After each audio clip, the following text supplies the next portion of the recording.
2 साल पहले SP madam के पति का देहांत हो गया था। एसपी मैडम रोज चौराहे पर एक फकीर को खैरात देती थीं। एक दिन फकीर ने मैडम से कहा, आप मुझसे निकाह कर ले। फिर मैडम ने जो किया वह कहानी इतनी रोचक है कि इसका अंत आप सोच भी नहीं सकते। दरअसल फकीर कोई और नहीं बल्कि शहर के सबसे व्यस्त चौराहे पर, जहां ट्रैफिक का शोर और हॉर्न की आवाजें गूंजती थीं, एक सिग्नल था। हर सुबह वहां एक खास नजारा देखने को मिलता। एसपी कावेरी जोशी, जिन्हें सभी एसपी मैडम कहते, अपनी काली स्कॉर्पियो से उतरती और सिग्नल के पास बैठे फकीर को कुछ पैसे देती। यह उनकी रोज की आदत थी। फकीर, जिसका चेहरा मैला और कपड़े फटे पुराने थे, पैसे लेते वक्त सिर्फ सिर झुकाकर शुक्रिया अदा करता। कावेरी उसे देखकर मुस्कुराती और फिर गाड़ी में बैठकर थाने चली जाती। कावेरी एक तेज, निडर और ईमानदार पुलिस अधिकारी थीं। 2 साल पहले उनके पति आदित्य मल्होत्रा, जो एक व्यापारी थे, एक रहस्यमय हादसे में मारे गए थे। उनकी मौत ने कावेरी को तोड़ दिया था, लेकिन उन्होंने अपने दर्द को काम में डुबो दिया। फिर भी फकीर को रोज पैसे देना उनके लिए एक अजीब सी राहत का कारण था। शायद उसकी उदास आंखों में उन्हें कुछ ऐसा दिखता जो उनके अतीत से जोड़ता था। एक दिन बारिश की फुहारों के बीच कावेरी ने फकीर को पैसे दिए, लेकिन उस दिन फकीर ने कहा, मैडम, आप मुझसे निकाह कर ले। कावेरी ने उसे देखा, जैसे जानना चाहती हो कि वह मजाक कर रहा है। हल्के से हंसते हुए उन्होंने कहा, तुम भी ना कुछ भी बोलते हो। ये लो और पैसे, जाकर कुछ खा लो। लेकिन फकीर ने पैसे नहीं लिए। उसने कावेरी को गहरी नजरों से देखा और चुपचाप सिर झुका लिया। उस दिन कावेरी थाने तो पहुंची, लेकिन उनका दिमाग फकीर की बात पर अटक गया। उसकी आंखों में कुछ ऐसा था जो उन्हें बार बार आदित्य की याद दिला रहा था। अगले दिन कावेरी ने फिर फकीर को पैसे देने की कोशिश की, लेकिन उसने इनकार कर दिया। इस बार उसने कहा, मैडम, मैं आपके लिए कुछ कर सकता हूं, मुझे एक मौका दे। कावेरी को गुस्सा आया। उन्होंने सख्त लहजे में कहा, देखो, मैं तुम्हारी मदद करती हूं, इसका मतलब ये नहीं कि तुम कुछ भी बोलोगे। अपनी हद में रहो। लेकिन फकीर ने हार नहीं मानी। उसने कहा, मैडम, मैं जानता हूं आपको लगता है मैं पागल हूं, लेकिन मेरी बात सुनिए। मैं आपको कुछ ऐसा बता सकता हूं जो कोई और नहीं बता सकता। कावेरी को उसकी बातों में अजीब सा आत्मविश्वास महसूस हुआ। उन्होंने कहा, ठीक है, बताओ तुम क्या कर सकते हो। फकीर ने धीमी आवाज में कहा, मैडम, शहर में एक बड़ा अपराध होने वाला है। मैं आपको इसकी खबर दे सकता हूं। कावेरी को हंसी आ गई। एक फकीर और अपराध की खबर। लेकिन उनकी पुलिस वाली फितरत ने उन्हें रोका। उन्होंने कहा, अच्छा, बताओ क्या खबर है। फकीर ने बताया कि उसने रात को सिग्नल के पास एक गोदाम में कुछ लोगों को हथियारों के साथ देखा जो बड़ा प्लान बना रहे थे। उसने जगह और लोगों के हुलिये का भी जिक्र किया। कावेरी ने उसकी बात को हल्के में लिया, लेकिन अपने जूनियर अफसर को उस जगह की तफ्तीश के लिए भेजा। अगले दिन पुलिस ने छापा मारा और वहां से गैरकानूनी हथियारों की बड़ी खेप बरामद की। कावेरी हैरान थी। एक फकीर ने इतनी सटीक जानकारी कैसे दी? उन्होंने अगले दिन फकीर से बात करने का फैसला किया। सिग्नल पर फकीर वही बैठा था। कावेरी ने पूछा, तुमने वो जानकारी कैसे दी?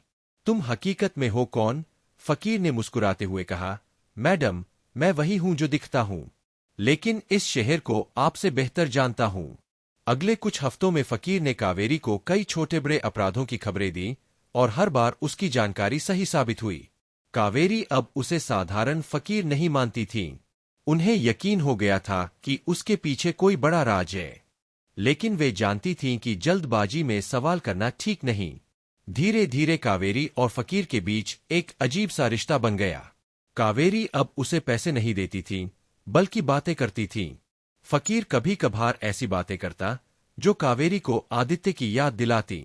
जैसे एक दिन उसने कहा, मैडम, आपको याद है, आप कहती थीं कि बारिश में कॉफी पीने का मजा ही अलग है। कावेरी चौंक गई। यह बात उन्होंने सिर्फ आदित्य से कही थी, लेकिन उन्होंने खुद को संभाला और हंसकर बात टाल दी। एक रात जब कावेरी थाने से देर से लौट रही थी, उनकी गाड़ी खराब हो गई। बारिश तेज थी और सड़क सुनसान। तभी फकीर वहां प्रकट हुआ, जैसे जानता हो कि कावेरी को मदद चाहिए। उसने गाड़ी ठीक करने में मदद की और कहा, मैडम, इतनी रात को अकेले ना निकला करे। उसकी आवाज में अजीब सी फिक्र थी।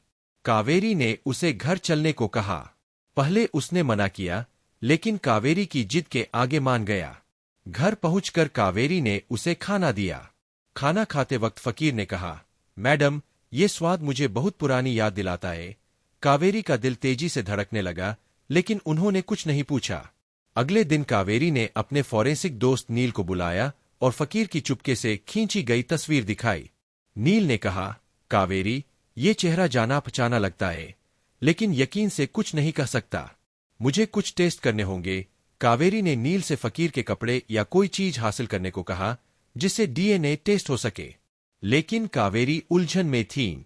वे नहीं चाहती थीं कि फकीर को शक हो। फिर भी उन्होंने एक योजना बनाई। एक दिन उन्होंने फकीर को घर बुलाया और कहा, मैं तुम्हें नई शुरुआत देना चाहती हूं। तुम मेरे साथ यहां रह सकते हो। फकीर ने पहले मना किया, लेकिन फिर मान गया। कावेरी ने सोचा कि उसे करीब रखकर शायद उसका राज खुल जाए। फकीर, जिसका नाम शंकर था, अब कावेरी के घर में रहने लगा। लेकिन वह दिन भर बाहर रहता, सिग्नल पर जाता, भीख मांगता और शाम को चुपचाप लौट आता। कावेरी ने कई बार पूछा, शंकर, तुम अभी भी सिग्नल पर क्यों जाते हो? मैं तुम्हें जो चाहिए दे सकती हूं। लेकिन शंकर हर बार मुस्कुराकर कहता, मैडम, सिग्नल मेरी दुनिया है। एक दिन कावेरी को थाने से कॉल आई। शहर के बड़े व्यापारी सूरज गुप्ता के गोदाम में आग लग गई थी। यह वही गोदाम था जहां शंकर की सूचना पर पुलिस ने छापा मारा था। कावेरी मौके पर पहुंची। आग में बचे कुछ कागजों में एक तस्वीर मिली, जिसमें एक आदमी था जो आदित्य से हूबहू मिलता था। तस्वीर के पीछे लिखा था, आदित्य 2018 गुप्ता एंटरप्राइजेज। कावेरी का दिल जोर जोर से धड़कने लगा। उस रात वे सो नहीं सकी। क्या यह वाकई आदित्य था? लेकिन यह कैसे मुमकिन था? आदित्य की मौत तो कार हादसे में हुई थी। फिर यह तस्वीर यहां कैसे? अगले दिन कावेरी ने शंकर से बात करने का फैसला किया, लेकिन वह सिग्नल पर नहीं था। कावेरी ने उसे ढूंढने की कोशिश की, लेकिन वह गायब था। शाम को जब वे घर लौटीं, शंकर बाहर बैठा था। उसका चेहरा थका हुआ और कपड़े गंदे थे। कावेरी ने पूछा, शंकर, तुम कहाँ थे? उसने कहा, मैडम, कुछ काम था। आप फिक्र न करें। कावेरी ने सूरज गुप्ता के गोदाम की तफ्तीश शुरू की। पता चला कि आग कोई हादसा नहीं थी, किसी ने जानबूझकर लगाई थी। सबूत एक रहस्यमय शख्स की ओर इशारा कर रहे थे। कावेरी ने अपने इंस्पेक्टर रमेश को शंकर पर नजर रखने को कहा। रमेश ने बताया कि शंकर हर रात एक पुराने खंडहर में जाता है, जहां वह कुछ लोगों से मिलता है। कावेरी ने खंडहर का दौरा किया।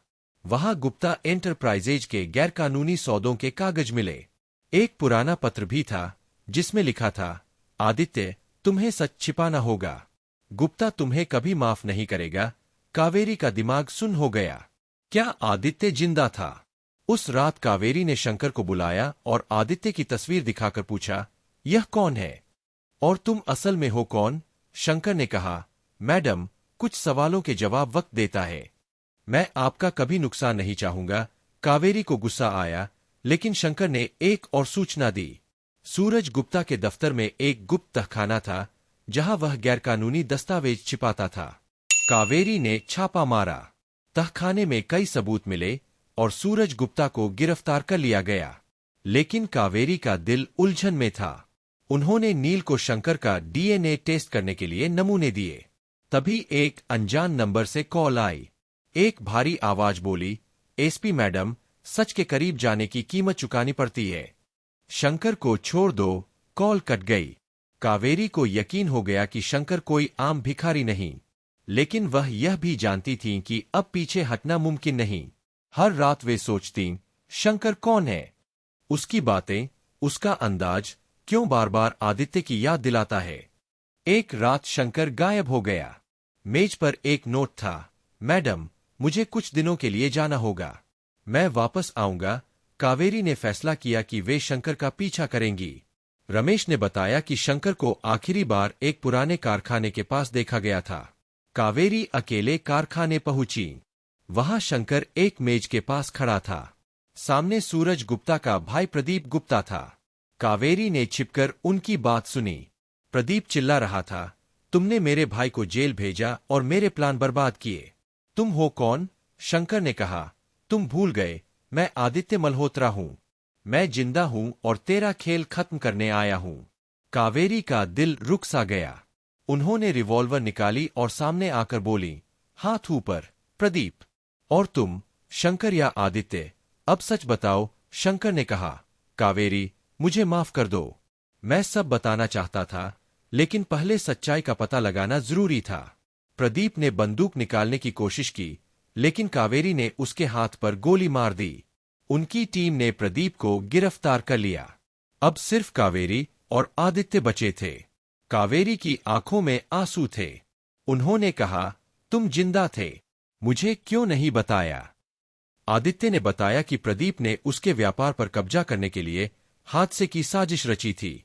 उसे शक था कि कावेरी भी इसमें शामिल थीं। कावेरी ने रोते हुए आदित्य को गले लगाया और कहा, तुमने मुझे बहुत दुख दिया, लेकिन मैं तुम्हें कभी खोना नहीं चाहती। आदित्य ने दुनिया के सामने अपनी असल पहचान जाहिर की और कावेरी के साथ नई जिंदगी शुरू की। चौराहा, जो कभी उनके दुख और राज का गवाह था, अब उनकी मोहब्बत का साक्षी बन गया।